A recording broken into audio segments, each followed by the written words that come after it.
Good morning. I'm calling the public meeting to order at 10:04 a.m. I am David Doe, Commissioner and Chair of the Taxi and Limousine Commission, and I'm joined today by our Board of Commissioners, Commissioner Mitchell, Commissioner Velasquez, Commissioner Kaufman, Commissioner Bader, Commissioner Chan, and Commissioner Bierstein. Today, we're looking forward to some of the most robust discussion and public input on the state of the yellow taxi industry. We've seen a lot of changes to the industry in recent years as we have worked towards recovery from seismic shifts, including the medallion crisis, the pandemic, and we want to hear from you how it's going. Holding a hearing of this kind is in keeping with the long-standing TLC practice of holding a public hearing on taxi industry economics every few years. The last time TLC held a hearing like this was in 2022, so we are due for one. Some of the changes the industry has since then include in the first since then, in about a decade, we have since seen the first meter rate of increase, a 50% wheelchair accessible vehicle mandate, and the restructuring of the Taxi Improvement Fund to meet the mandate, and the regular use of e-hails for taxis.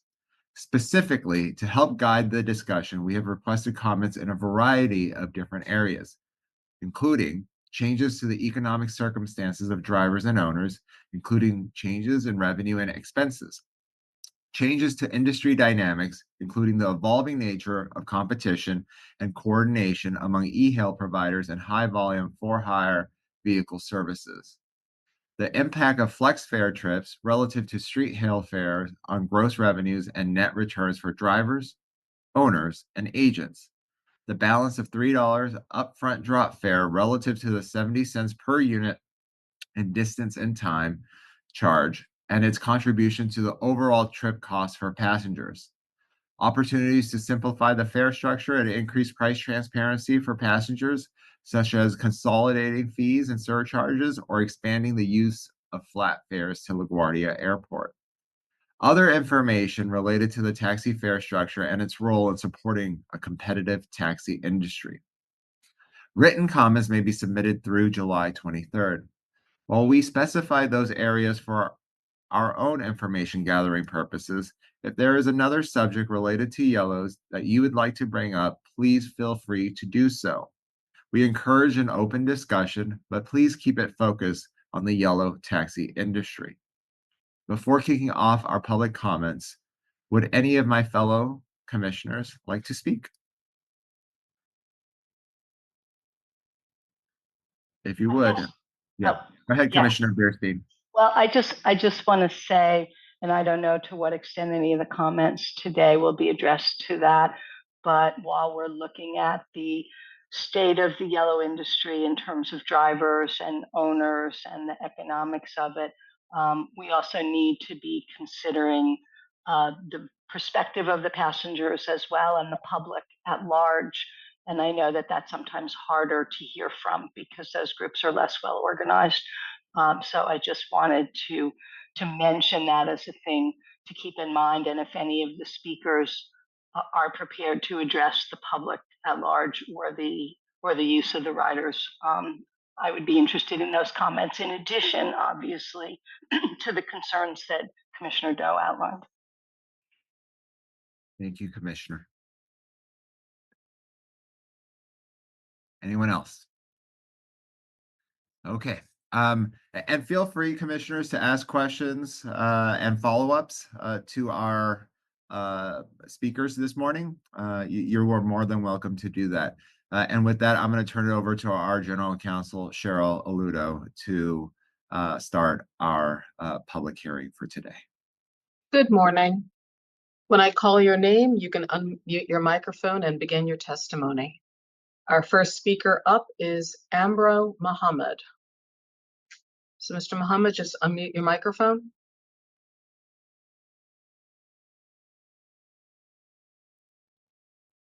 Still muted. All right, we will come back to you. So our next speaker will be Peter Mazer. Yeah, I'm here. I'm sorry. Oh. My microphone was unmute. Okay, so you're ready? Yeah, I'm so sorry. Okay, Can I speak right now? sure, go right ahead. So, how many minutes do I have so I can speak 3 freely? minutes. 3 minutes. Sounds good. Mhm. I Okay. I just want to tell you something on behalf of myself and all drivers that I talk to at the airport around the city, that right now it is the worst days we ever faced since we started driving in New York City. We all know well that this industry, our industry, almost was killed after Uber got into the market.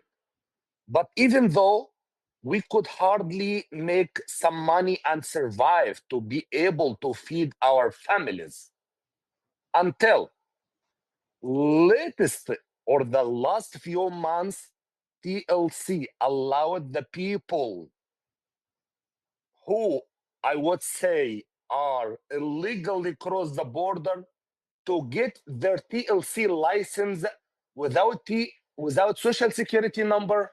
Just as they have item number. Come on, guys, and take your TLC license and go start and bother the other drivers who are illegally lived here. This is my first point. Now we are struggling making money with the many drivers around the city. The second point, I'm talking about the $1 we used to get from the TIF, taxi refund program. You used to pay for the wheelchair driving. My third point is I want to talk about the Uber shuttle in LaGuardia and JFK. So I know New York City usually works for the people. I understand that well. Free shuttle pass from LaGuardia to the stations, to the subway stations. But you guys know, once you let Uber to do shuttle bus from JFK, $25, from LaGuardia, $15, I would say that the airports, LaGuardia and JFK, it looks like the last shelter we usually seek 3 to seconds when remaining. we make money. My third point is the credit card machine. Why should we get charged $5 for each transaction? And sometimes the passenger doesn't give tip. So why should I pay $5 or whatever, 4.75 from my total amount? Thank you so much. Well, thank you so much for those comments. And I just want to correct a couple of things that in order to get a TLC license, you need a social security number. So um, I I don't know where that is coming from. Secondly, on a couple of your other points in the Uber shuttle is that they're operating legally and within the confines of the regulatory structure. And TLC does not directly regulate the Uber shuttle. That is permitted through the New York, New Jersey Port Authority, and that is how passenger vans like those operate. Um, and so I'll just leave it there. Any other comments from our commissioners? Okay. Commissioner Doe, can you respond to is it $5 per transaction for? So it is not $5 per transaction, but actually a transaction fee for credit card processing. And within our rules, we can take a look at that, Commissioner Kaufman, and see if that is too high. But I think it is a standard industry marketplace to charge that transaction fee when we go to a grocery store or when we go to a restaurant. All restaurants, all grocery stores that use credit card processing have to pay that fee. And sometimes it is imposed on us as a customer, and other times it is hidden on the back end. And so I think that that is what the speaker was talking about. I just had a question about that. Given that virtually all fares now are paid on credit card in some form or another, is the fact that there will be a surcharge on all of them factored in? Maybe I should know this in terms of what the driver earns. That is, there's going to be a fee because, as you say, that's the way the credit card industry works, and somebody pays for the convenience of using a card. But I don't know whether our current structure of fares and payments to drivers recognizes that there is that fee. And if the driver is the only one bearing the burden of that, maybe that is something we should look at about how the cost of that fee is shared between the driver and the passenger who's getting the passenger's getting the convenience of paying with a card, the driver's getting the convenience of picking up people who need to pay with a card, but maybe that should be shared in a different way so that it's not just the drivers bearing it. And it seems like we ought to look at that. Yeah, definitely, Commissioner. And that is an overall assessment and analysis by James DiGiovanni, our Deputy Commissioner for Policy and External Affairs, to look at the overall picture about the meter rate of fare.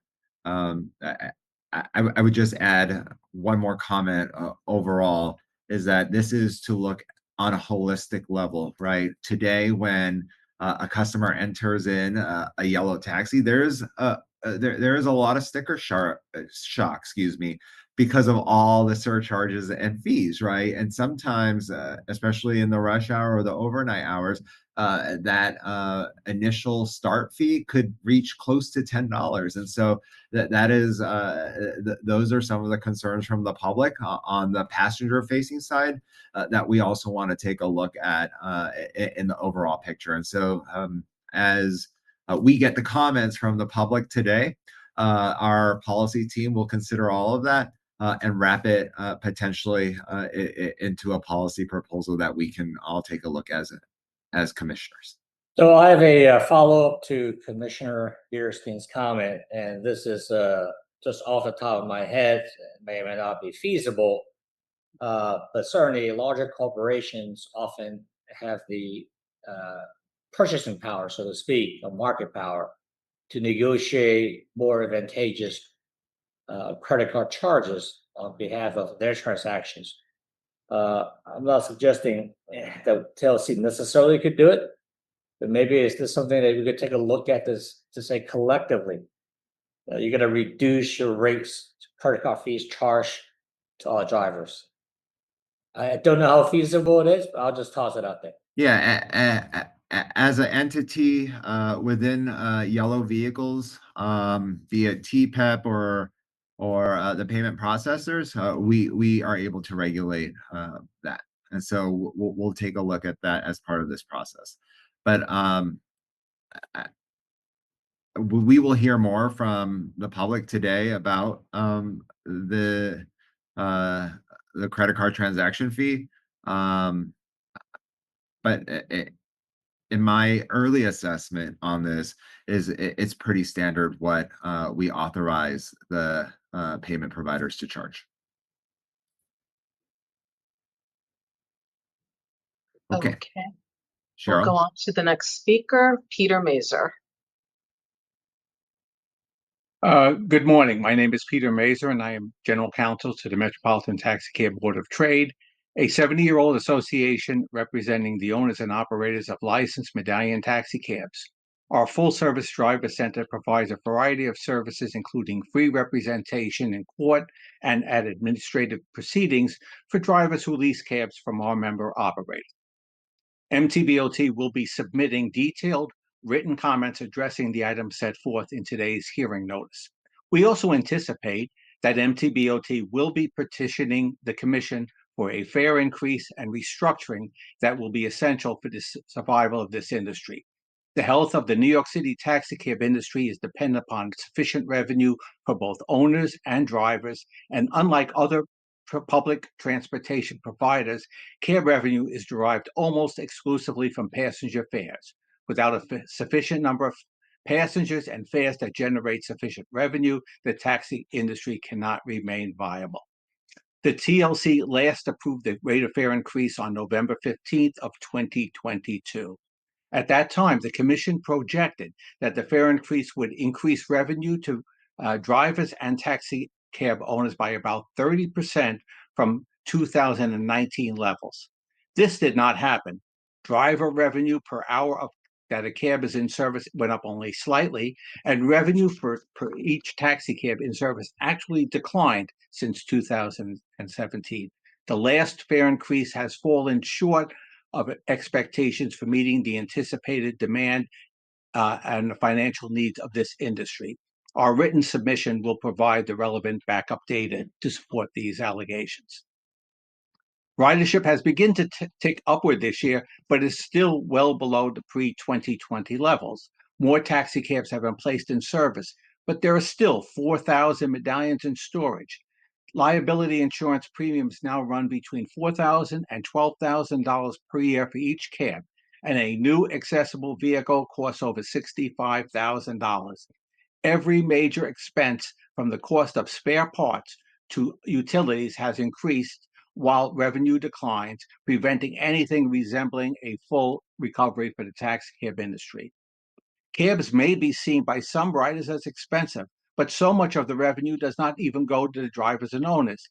Each cab passenger in the central business district subsidizes the MTA $3.75. 30 seconds remaining. That's more than a bus and subway fare. Cab passengers have provided more than $2 billion in revenue to the MTA from these surcharges. Most of this revenue comes from surcharges assessed at the beginning of the trip, making short cab rides disproportionately expensive.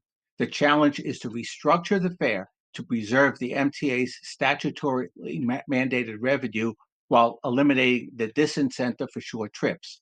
Ultimately, more trips correspond to more revenue for everyone, including more revenue to the TLC. And I thank you for the opportunity to testify this morning. I will be happy to answer any questions that you may have. Peter, I know you don't represent Aero or some of the TPEP providers directly, but what are your thoughts on the transaction fees that the providers charge? The transaction fees are paid by medallion owners. Drivers get the full revenue. There are the charges for the drivers come out of the lease fee. Drivers can be charged sales tax or an additional amount above the lease fee, but nobody is, that I understand, is at the lease cap. So most of the cabs are leased for less than the amounts that the TLC allows to be charged for leasing.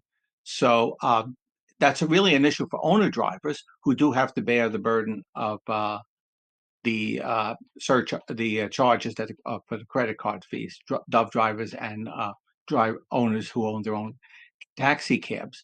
But those fees, as I understand them, are pretty much in line with what the is pretty much standard. If you own a grocery store, you pay pretty much the same fees for operating for your passengers that pay using a credit card. Now it seems to be allowed that we could charge, or the TLC could impose a credit card surcharge. I know some merchants are already doing that, charging a surcharge for using the credit cards. I mean, that's something we can look at. I think overall I don't know if we want more surcharges. I think we want more transparency, more understanding about what the fare should be. Passengers should pay a fair amount that's comparable for the amount of time that they're in the cab, for the length of the trip, for the amount of time that they're in the cab, for the privilege of having the services that's available. We want cabs on the road. We want this industry to be strong. We want our drivers to make money. The owners have to make money too.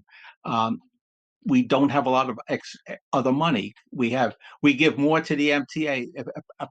What I find very amazing is that a passenger who gets into a taxi cab in a central business district pays more to the MTA than that passenger would if he got onto a bus or a subway, and he's giving it for the privilege of using a taxi cab.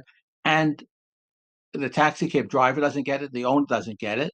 I believe the credit card processors even have to pay part of that money, and they don't get subsidized from the MTA. Everybody seems to lose on that. That's a state issue. I know that's outside of the control of the TLC. But when we do look at fares, we have to look at that, and that's a burden on our passengers, our drivers, and our owners, and we have to address that. We have to look at that, and look at, when we look holistically at what the fare structure should look like, we have to put all of that into consideration. It's a balance. I don't know how. Sometimes it's hard, but we have a lot of smart people around this in this room that can come up with some good ideas of how to do this. Well, thank you, Peter. Let It's me good to ask see you, Go ahead. let me ask you about your testimony. Have you provided that yet? Or, because I have a number of questions that I have relative to your comments, but I would prefer to read your full testimony. Has that been provided to us yet, or will we be seeing that soon? Well, the deadline is next Wednesday. You'll have it Right. by then. Okay. To be honest, I wanted to wait until I hear what people said today, because I may want to address that in my public comments. The only thing that with 3 minutes, I couldn't say very much. Was going to flesh out the data about the 2022 fare increase and why it didn't. We didn't get the revenue that we anticipated, but that'll be in the written comments, because it's basically very technical. Right. Relative to the credit card charges, I'm a small business owner, so I buy and sell. Traditionally, my experience has been that in large purchases within the industrial or business world, that charge is paid by the vendor, in this case, a company like myself. But when it comes to smaller transactions, whether it's the bodega or any other smaller transaction, including even for some business like mine, and a smaller transaction, that charge, we charge the customer for that. So you see many times in places, either the default is the additional, or else is the additional for the credit card, and they give you a discount if you pay cash. But many times that 2 to 3% is added on to the charge in a variety of places. That is correct, and the rules as now promulgated by the TLC do not permit passengers to be assessed a surcharge for using credit cards. Right, I'm aware of that. Yeah.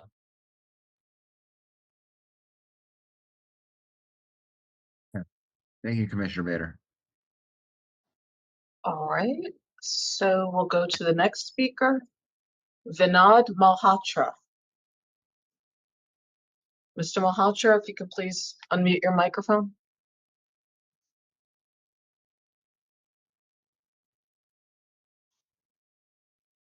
Mr. Malhotra.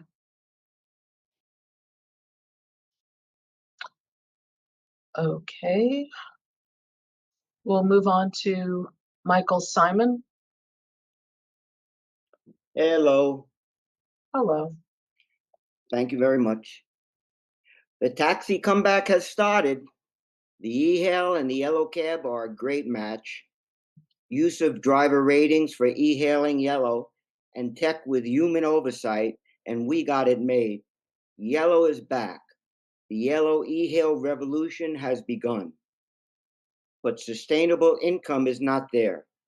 There is not a good balance between driver earnings, owner earnings, and public service, because there are too many e-hail vehicles. If the e-hail was available at the time the medallion industry was created, would an alternative taxi industry been created as well to compete for street hails? My guess is unlikely, especially if medallion cabs would have done e-hails. An e-hail is a street hail. Ask any rider or any driver whether their e-hail pickup was prearranged or a hail. Each time I've asked, it's always been the same. It's a hail. If Uber X cars are prearranged, how is it that they are allowed to cruise? Cruising is wandering around. Aren't they supposed to know where they are going? Taxi medallion cabs are the ones that are allowed to cruise because that was what they bought when they bought a medallion. They bought street hail rights, the rights to cruise. In the e-hail apps, the medallion number should be how a passenger identifies a yellow cab. Right now, it's the license plate. That subtly degrades the value of the medallion. Here's an idea. How about moving the tin to a more conspicuous place, like the rear of the car instead of the hood? A place more noticeable. That might give it more visibility and more prestige. Right now, nobody sees it. Uber isn't listing yellow for lucrative airport rides. Cabs need those rides. Airport rides are part of the taxi routine and an important part of driver income. This is why we see a majority of passengers with luggage using black cars. There's no option for yellow to the airport on the Uber app. Respect comes when the city stands by their taxis. 30 seconds remaining. Disrespect has an impact on their financial well-being. Make New York City great again. Stand by your cabs. Thank you. Thank you. Any questions? All right. Let's see, we're going to try Vinod Malhotra. If you can unmute your microphone. Hello. Hello. Hi. Hello. Good morning, all respected Board of Commissions. My name is Vinod Malhotra. I give my opinions and ideas on how to improve taxi street hails. Yeah, day by day, my street hails decreasing, not because of e-hail is very convenient.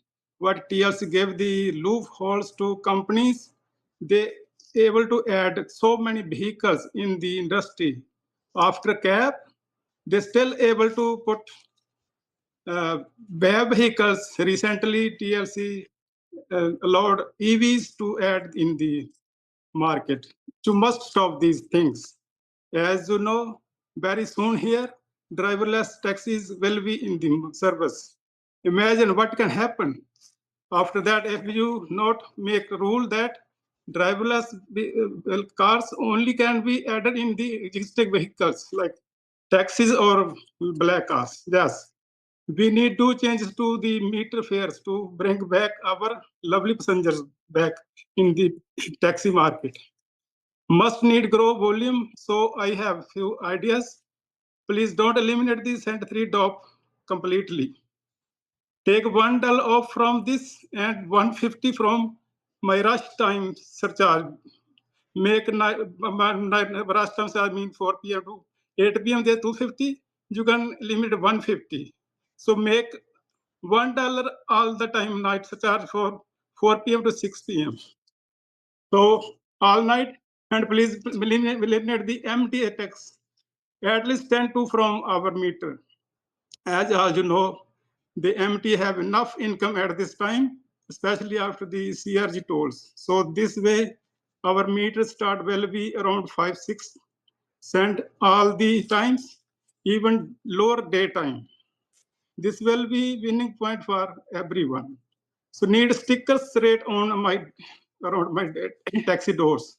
JFK Airport, please you need add $5 emergency for construction zones. You know, right now construction everywhere on Van Wyck Expressway, JFK Expressway. It takes a lot of time to go to from CTH to the terminals. At least 20 minutes go and come out. 30 seconds remaining. Yeah, I have another request. Even driving one driver on the any cab in short should be one and a half. Is if those two drivers are driving there, then it should be different things. So on e-hail trips, companies sending us most of the times $10 trips. After 475, we make only $5-6 on average. So trips, but companies making the same money on trips. On e-hail trips, I have to go to the pickup Time has location. expired. Then I have to spend their time. They never pay us no show. Even we lost like 10-15 minutes on that trip. So thank you for giving me a chance. Thank you so much. Thank you. Our next speaker is Alli Langley. Good morning. My name is Alli Langley. I'm a staff attorney at the New York Taxi Workers Alliance.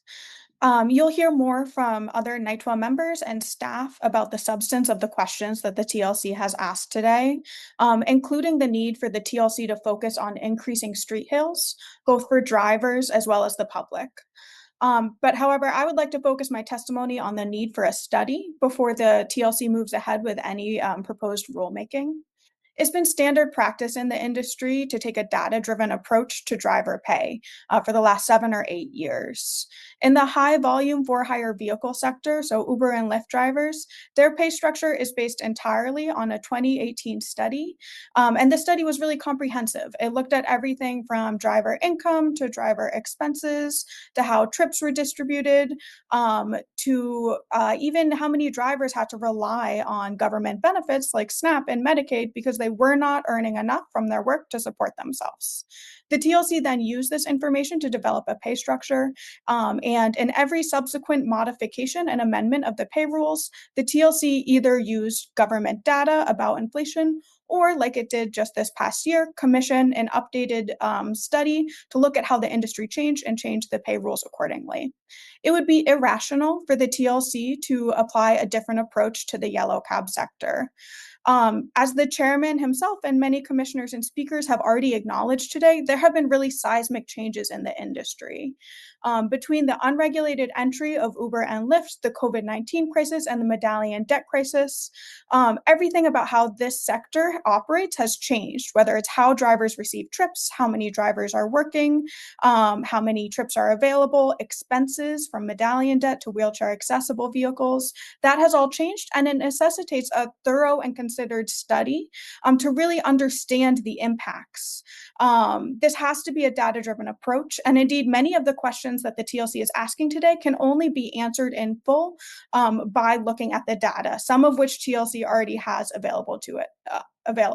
So the TLC must use its authority to commission a study on yellow cab driver economics before it moves ahead with any rulemaking. In addition, the crises that I mentioned are still ongoing. The TLC has to continue the life-saving work it's begun with the Medallion Relief Program. It must keep the Medallion 30 Relief seconds remaining. so that every driver who is currently applying is able to get through the program. And the TLC must work closely with NYTWA to find a solution for the group of drivers who have been left out of this life-saving debt relief because their lenders refuse to participate in the program.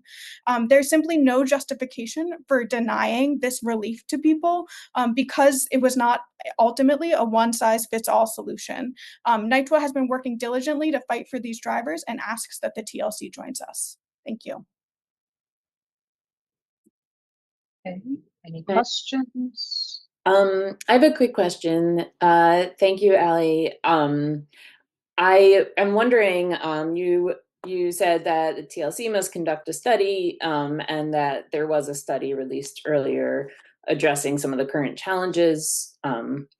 What can you share a few details about what you see as missing from that study that was released earlier this year, either off the cuff or submit in writing specific data sets that you're or analyses that you would like to see?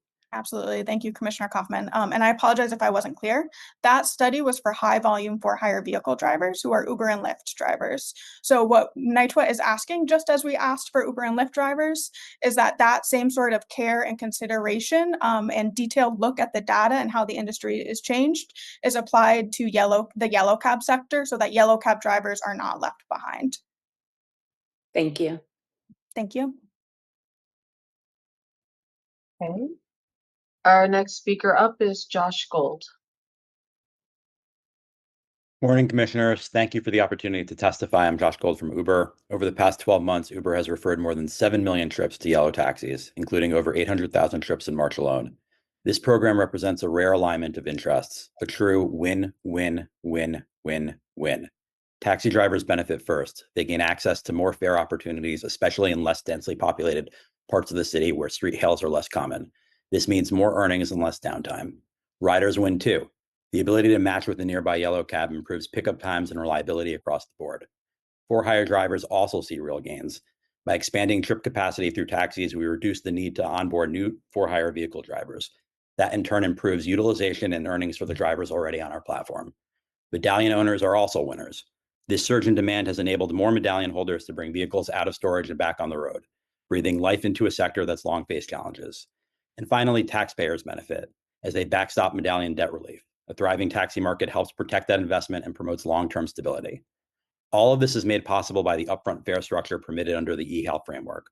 Unlike metered trips, upfront pricing ensures transparency for riders and predictability for drivers, critical features that support the scale and success of this program. We strongly urge the Commission to preserve this capability. The taxi referral program is working for riders, drivers, medallion owners, and the city. Let's keep this progress moving forward. Thank you. Any questions, commissioners? All right, then we'll go on to Bhairavi Desai. Good morning, Commissioner Doe and members of the Commission. My name is Bhairavi Desai. I'm the Executive Director of the New York Taxi Workers Alliance. Well, I want to follow up on the previous speaker. Would like to say that, the issue with e-hails right now is they are supplemental. Uber and the e-hail companies will dispatch to the drivers when they need the drivers for the service. It's not like drivers are receiving these trips when they need trips. It's important, and I think that the TLC, by recognizing some of the issues with the quote unquote sticker shock, is beginning to really say that we need to prioritize street hails for the yellow cab sector. Again, e-hails, accessoride trips, these are all supplemental trips, but the heart of this industry really remains the street hail, the street hail service. It's also important from the passenger point of view, as the commissioners have brought up earlier, that you have a transportation system in New York City that has diversity. So you're able to serve people, don't have smartphones, may not want to use their credit or debit card online, and still prefer a street hail service. It's part of a public service in our city. And, over the last 10 years, it has taken a great decline, not only because of the oversaturation and the fact that, after Uber oversaturated the streets, it then artificially cut its rate of fare in order to claim that they were somehow, cheaper than taxi service. 10 years of that kind of false advertising or misrepresentation about the metered fare has had a real impact on the popularity of street hails. But there are also other issues like street design.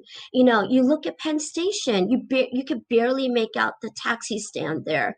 There are locations in the city where, drivers will talk about where if they have an Uber fare, they'll be allowed in, as a yellow cab driver. But if they want to idle there to wait there for a street hail, they're not able to. You see less and less taxi stands, where drivers can line up for a fare.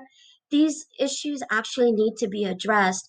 Also, we 30 really want to seconds see remaining. the stickers back on the doors, stickers that would say what the rates are, particularly in response to the false advertising of the last 10 years, and stickers that can also say the things that taxis don't charge for, like the credit card processing fee, extra luggage, and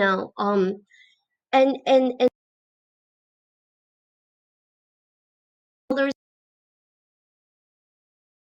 because of the MTA surcharges. That's what actually needs to be addressed. And while you do not regulate those fees, what the TLC could do is educate the state assembly and Senate to make them understand how these fees have added to a sticker shock that has Time has impacted street hail expired. service, both for the drivers and the riding public. Thank you. Thank you. Commissioners, any questions? All right, thanks. And our next speaker is Irene Sekou. Irene Sekou, so you would need to unmute your microphone.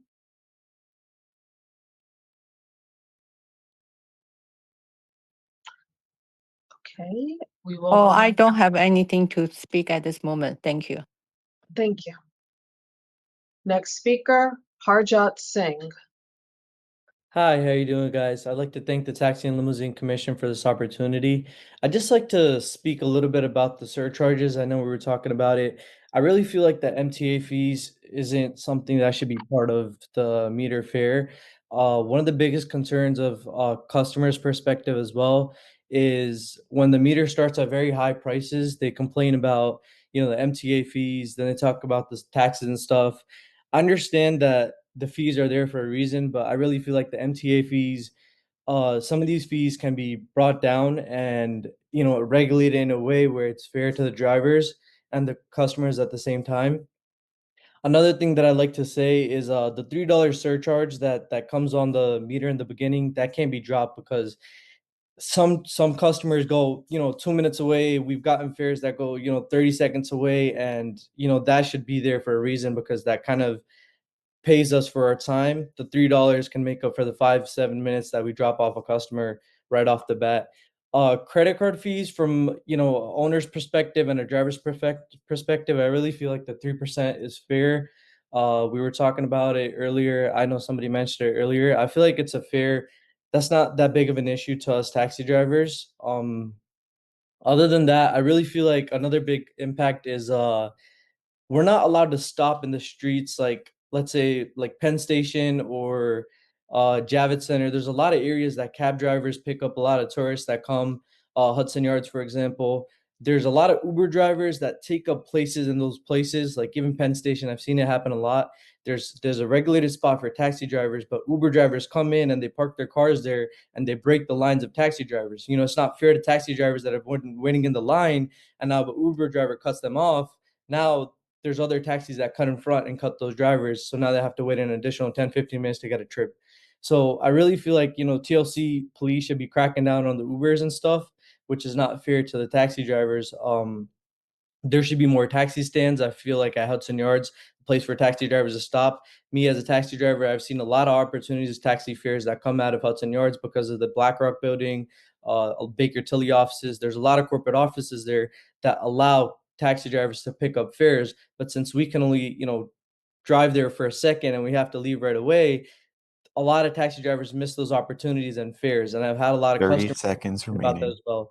Other than that, I really feel like there's a lot of people in private cars that are, picking up fares in the city that are taking taxi opportunities away. There's drivers that are impersonating taxi cabs and they're picking up street hails. And I've seen that happen a lot. TLC is trying to crack down, but they're cracking down on more taxi drivers for not picking up trips, but they're not cracking down on the people that are driving in, private cars and doing that kind of stuff. So I really feel like that's hurting our business. Thank you. Thank you. Where do you see Ubers in taxi stands? On Penn Station, it happens a lot. Like I personally, I work as a part-time driver. On Penn Station, you'll see a lot of Uber drivers park up on at the taxi stand, and some of the Uber drivers, they get out the car to go at Penn Station to ask people, "Hey, do you need a cab? Do you need a cab?" Or some of them park up just to take a break because it's a taxi stand. But that taxi stand is regulated for us taxi drivers to pick up trips. Could you see that at the 8th Avenue taxi stand or the 31st Street one? 8th Ave and 31st, between 31st and 33rd on 8th Okay. Avenue. So it is on the 8th Avenue, the main one, right Yes. outside of MSG. Yes. Okay. We'll have officers take a look at that. I would add to that personally I was there a number of times and I witnessed the same thing, and spoke to the dispatcher there, and that's been going up. It's been an ongoing problem for a long time. But it's not so easy to regulate because it's all based on everybody learning when events at the garden are coming out or situations like that. And that's when you see it. So it's not a constant. My experience is not a constant, but it's certainly aware that it's a situation that for which you can see it at specific times. And then also, sorry, just to put in, it's just, a really big concern is the people that are taking the taxi fares in their private cars. That's happening a lot now. I've seen it happen where people are, stopping on the sides and they're in private cars and they're trying to get the taxi customers on some of the street hills. They say that we'll try to give you a better price. And I really feel like that's hurting our business. Yeah, that is something that we're focused on unlicensed for hire activity, Mr. Singh, and it just doesn't happen just at Penn Station. It happens in all 5 boroughs, and we have police officers making sure that one, that they don't take advantage of passengers, but they also don't take trips away from hardworking drivers. I understand. I mean, this is kind of gonna come off in a wrong way. I'm sorry if it does. I've seen them crack down more on taxi drivers for taxi drivers not taking certain trips to the city. Where I drive down certain blocks and I drive down certain streets, and they're giving more tickets to taxi drivers that are trying to make a living and trying to work very hard. And it's like they're giving them more tickets and they're not focused on this kind of stuff. I've seen that happen. It's just something from my perspective. I'm a full-time student. I drive as a taxi driver, but I've seen that happen where they're giving our taxi drivers more tickets than they are to those people and not concerned about that issue more. That's a fair assessment, but we as an enforcement agency look at all types of issues that violate our rules. And so we will make sure that we keep everyone up to our regulatory rules and regulations. And so I get where you're coming from, Mr. Singh, but let me also tell you is that for unlicensed for hire activity, especially in busy areas like the airports, like Penn Station, on Jamaica Avenue, and other major corridors, we're hyper focused on that. So I'll take your point, and we will make sure that we can be more fair. But I also encourage all drivers to follow our rules and regulations.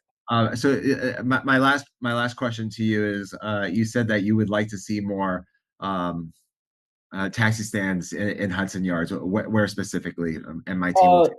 So yeah, just to not like mess up, the daily traffic that flows through Hudson Yards.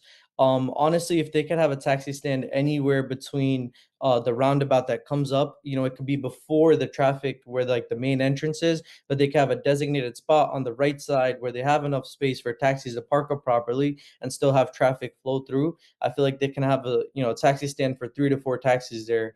And I've talked to the people that work at Hudson Yards as security. They're completely fine with it, but the problem is that they're told that the taxi drivers have to move from there because the taxis don't have a spot. So they all start lining up at random spots. But if they have a designated spot like every other place, like Columbus Circle or all these different spots, I feel like it'll make it better for the taxi drivers.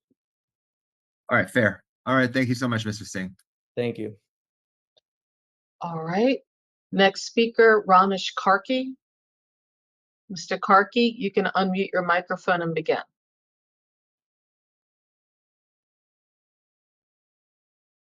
Mr. Karki? Sherryl, I don't know if you saw added comments in the chat. Okay, so does anyone wish to respond to the comment in the chat?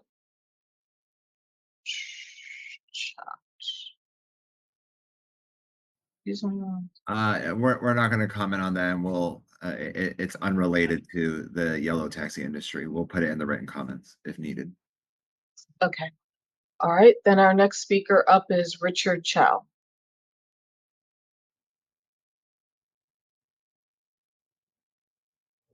All right, can you hear me? Good morning, Commissioner Doe and everyone. My name is Richard Chow. I'm an owner driver. I'm a member of the New York Taxi Walk Alliance. Please don't drop the $3 per minute mileage minimum fare to the driver. It's the maximum minimum fare to the driver. 70% of the shop trip MTA taxes are too much to have leave the laws, killing the yellow cab street here. Loss of our income. I don't want to drop LaGuardia, keep running the meter fare, no flat rate. We want to bring back the taxi rate sticker on the door. TLC remove the taxi door price, the sticker, and we yellow cab taxi lost a lot of street here. Let the passengers see they serve what the options are based on the pricing, especially yellow cab. So after yellow the false statement, this about cost of the yellow cab trip. The false advertising, the scale, the passenger not taking the yellow cab, the race not taking the yellow cab. And TLC taxi rate sticker must post on the LaGuardia, GLK, all the terminal bank station, Grand Central, Port Authority. So the passenger told TLC, then the city should hire economic expert, protect the street hate, create the yellow cab, no street hate trip, because the cost of the living, cost of the operation, skyrocketing, maternity loan, wave cab, and insurance, maintenance, there's a lot of drivers are losing the MRP, stay waiting for the MRP. They only paying the interest, lease driver paying overpay the lease, yellows no raising more than 2 years, Uber raised 5%, and the yellow cat 0. This is the TSC want to cut the rate. This is unfair. TSC need to enforce the regulation, that the transparency and trip show the amount of the charge the passenger along with the breakdown of the payment to the driver. Passenger want to know how much paid to the hardworking driver. And also the tariffs are 30 coming. seconds remaining. The tariffs are coming. Okay, first everything will be very expensive. We have to pay a lot of bill to making for the living. So I pick up the passenger, the app, the charge of $44. Actually, it's the cost on the meter fare only $33. So after the passenger found out the meter fares are more reliable, the passenger told me that they want to see the rate sticker on the door that they can save the money. Thank you. Thank you. Our next speaker up is Philip Gusterson. Mr. Gusterson, unmute your microphone.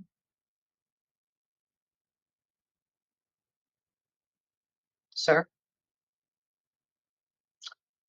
Okay, I'm going to go on to the next speaker then, Wain Chin. Hi, good morning, Commissioner and all the guests. My name is Wain Chin. I'm also a member of New York Taxi Worker Alliance. I think you should keep the initial drop of $3 because most of our trip are short trip, like a mile or 2 mile. So if we drop the initial drop, we're gonna lose our basic income or the most of the driver. And if you drop the initial rate, increase the meter fare, and the long distance fare, like 10 mile or more, is gonna be more expensive for the rider.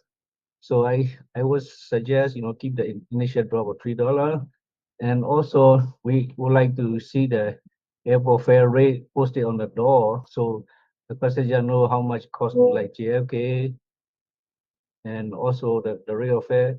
Because and also I would like the TSC and the city to work with the state, to lower or eliminate the taxes, the MTA tax and stuff there. Because the MTA tax right now is higher than the initial drop of the fare. In the city and MTA tax like 475. Is much higher than our initial fare. It's unfair to the riding public. So the city and they should advocate with the state to lower or eliminate the taxes. And right now the rush hour, when you start the meter, you're gonna start like 10:25. So it's a shock to the customer. So you might try to lower the initial fare on the rush hour. I don't know how you do it.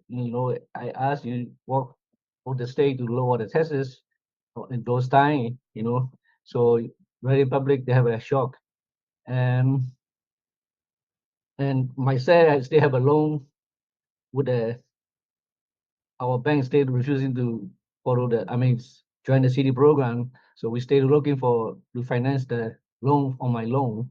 So I asked, the city work with the bank to search out the loan. And because there's not many left, only like few hundred, maybe 100, 200 loan left. I asked the city government and to have with the loan, the remaining owner to refinance the loan. 30 seconds remaining.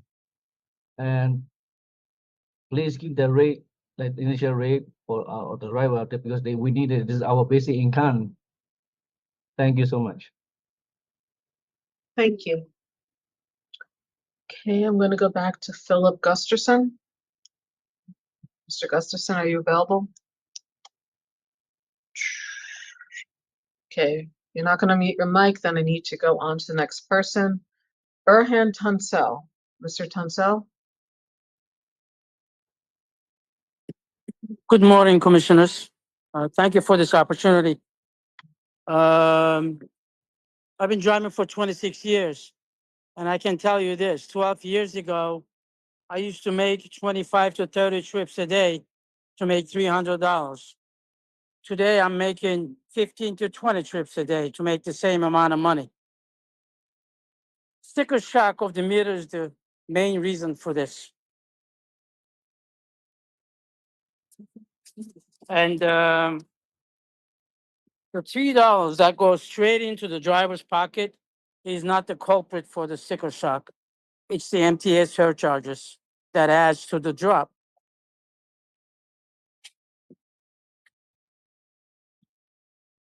And if you, so you need to leave the 90-year-old fare structure alone. $3 drop must remain. Drivers heavily depend on that, especially on shorter trips. And it would be impossible to work the $3 into the fare structure that pays off for the short trips. It must remain, in my opinion. I think in most owner drivers' opinion. And I'm going to applaud Commissioner Bierstein for considering the public opinion, the right in public's opinion. And here I'm going to say some things that concerns them. If you really, really mean or concerned about the health of this yellow taxi industry, you must allow us to be transparent with the right in public. By posting our rates back on our doors, bring back the rate stickers to our doors. This will allow the right in public to be adequately informed before they choose the type of ride they want to be in. This is very, very important for the yellow taxi industry. And it's ironic that our rates came off the doors around the same time Uber was plowing into our for-hire vehicle industry in New York City. So bring it back and make the right in public aware 30 seconds remaining. of how the rates in yellow taxis work. Right now, they don't have that. They are misinformed, and a lot of people have a lot of money to misinform the right in public. We don't. Our rates on our doors will inform them properly on what we charge so that they can be informed. Thank you very much. Thank you. Our next speaker, Abdullah Nuhas.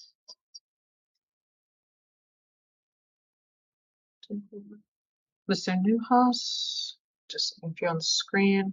Yes, Mr. Nuhas, if you can unmute your microphone, please. No, maybe you're just listening in.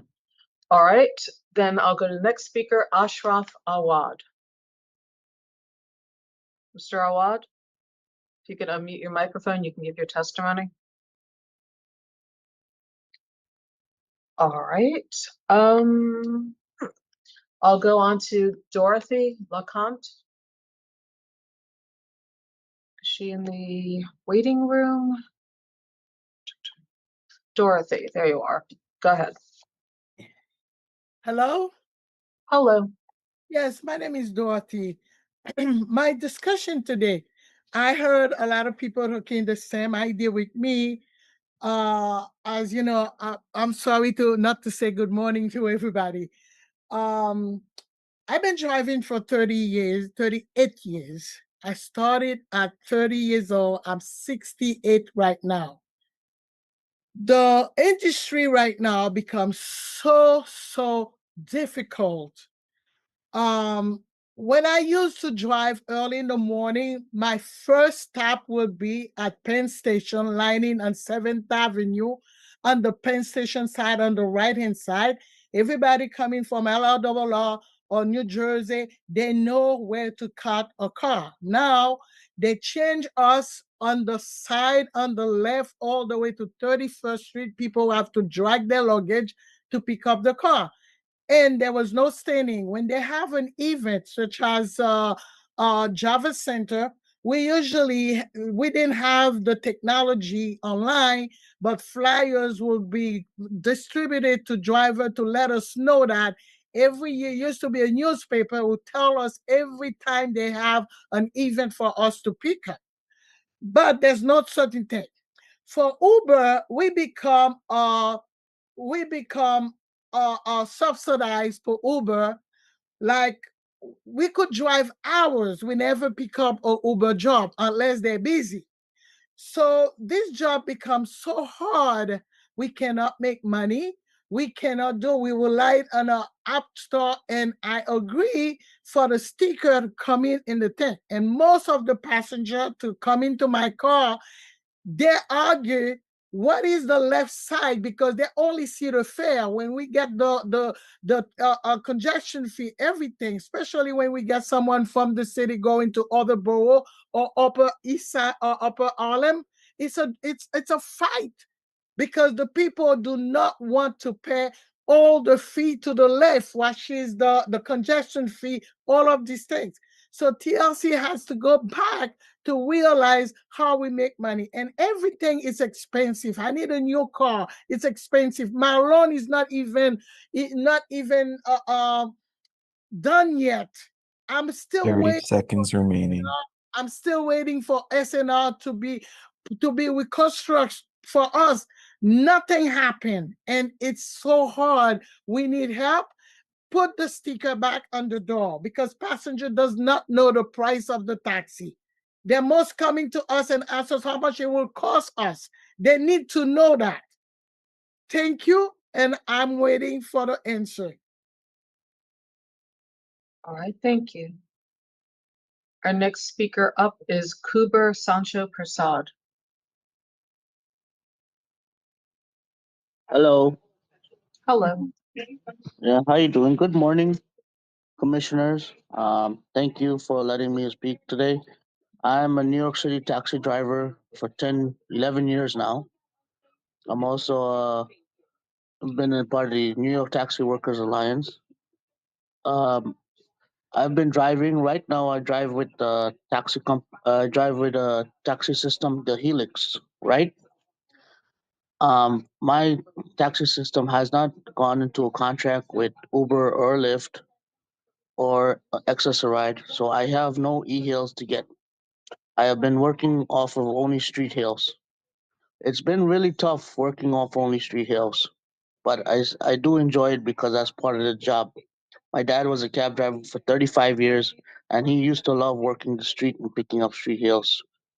I have heard complaints from my passengers about the transparency of what they are paying for in the back of the cab. Some with the Helix system is they are able to see it in big bold letters now to see it. But I would like to see something done about putting it back on the door so we know, so customers don't have to come up to me and ask me at my window what the price is and what's the situation, how much is it going to cost. So they have an idea what they could calculate from outside. Even if they still want to ask, it's fine. But I want them to know what the idea, because they cannot read that little tiny rate card in the back of my head. Um, Also, I know you guys do not have control of actually doing anything about the MTA fees, but destroying our drop will destroy all the trips that we mostly do in Manhattan as street hails, which is like picking up and dropping off short rides, maybe a couple minutes, maybe even 10 minutes, you know? So we need the drop. We need to find another solution. You need to stand with us to try and get MTA to remove either the fares or work with us to make it incentive that the passenger gets some benefit for being charged more than the subway ride in a taxi. Also, 30 seconds remaining. Also, I would like to see that more taxi stands not used by Uber stands, by Uber cars in some places. That sometimes they just use them and they don't make sense. I thank you for your time today.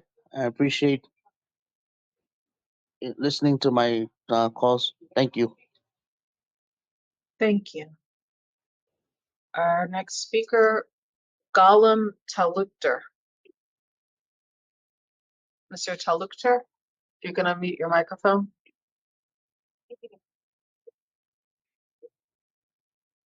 Good morning. Can you hear me?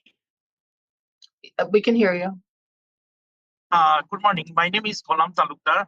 I am the member of NYTWA. I drive taxi almost 20 years, and nowadays Uber dispatching fare to us, and all of those fares are flat fare. Like, let's believe in the rush hour in the Manhattan, they give $10 fare, no problem. But after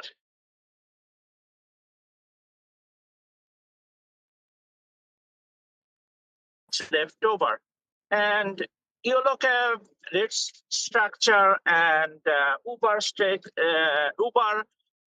rate structure is little bit different. So they can raise, like, fare any second or any moment depending on their demand, but our fare remaining the same. So I'd like to request the TLC commissioner and everyone is helping us, but they are Uber and Lyft, they are cutting the fare to us, like, and on top of that, I would like to request our taxi price, like as before, you have put a sticker on our taxi. Like, let's believe JFK Airport is $70 plus tax, this thing, and they are sending us the fare maybe $50.